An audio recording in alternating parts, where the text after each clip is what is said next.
Cooker పెట్టుకునేసి అందులో 2 స్పూన్ల ఆయిల్ వేసుకుందామండి. 1 స్పూన్ జీలకర్ర వేసుకుందాం. సన్నగా కట్ చేసి పెట్టుకున్న ఆనియన్,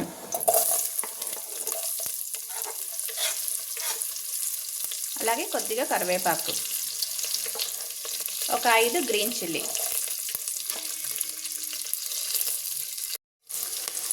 ఆనియన్ కొద్దిగా వేగిన తర్వాత 1 టమాటో,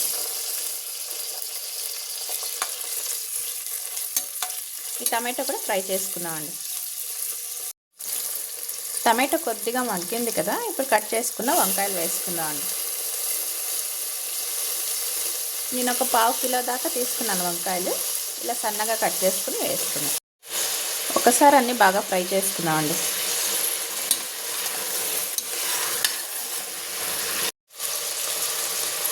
కొన్ని వెల్లుల్లి వేసుకుందామండి. అలాగే కట్ చేసుకున్న కొత్తిమీర,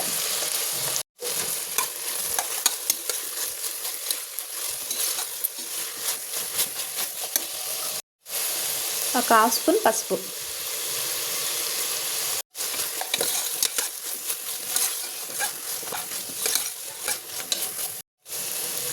కొద్దిగానే ఒక 2 స్పూన్లు వాటర్ వేసుకున్నామండి.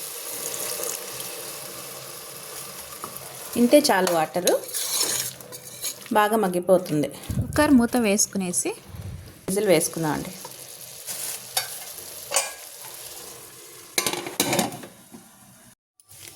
చూద్దామండి, 1 విజిల్ అయిపోయింది. చూడండి, వంకాయ ఎంత బాగా ఉడికింది కదా. ఇప్పుడు రుచికి సరిపడా సాల్ట్ వేసుకుందామండి.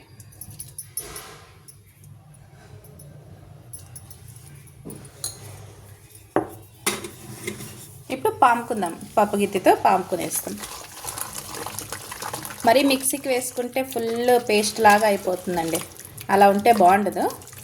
ఇలా కొద్దిగా పాముకుంటే బాగుంటుంది. కొద్దిగా ఒక 2 స్పూన్లంతా పప్పుల పొడి వేసుకుందాం అండి. పుట్నాల పొడి అంటాం కదా, అది. ఇది వేసుకునేసి ఒకసారి అంతా పాముకుందాం. ఈ పుట్నాల పొడి వేయడం వల్ల చాలా టేస్ట్ వస్తుందండి. ఈ వంకాయ బజ్జీ వేడివేడి అన్నంలో నెయ్యి వేసుకొని వంకాయ కలుపుకొని తింటా అంటే చాలా బాగుంటుందండి టేస్ట్. చపాతీకి, జొన్న రొట్టెకి కూడా చాలా బాగుంటుందండి. ఇప్పుడు ఒక సర్వింగ్ బౌల్లో తీసుకుందాం. చూడండి, ఎంతో హెల్తీ అండ్ టేస్టీ అయిన వంకాయ బజ్జీ అయితే రెడీ అయిపోయిందండి. ఇది జస్ట్ ఒక 10 మినిట్స్లో రెడీ చేసుకోవచ్చండి. మీకు ఈ వీడియో లైక్ అయితే లైక్ చేయండి, షేర్ చేయండి, కామెంట్స్ చేయండి, సబ్స్క్రిప్షన్ చేసుకోండి. Thank you.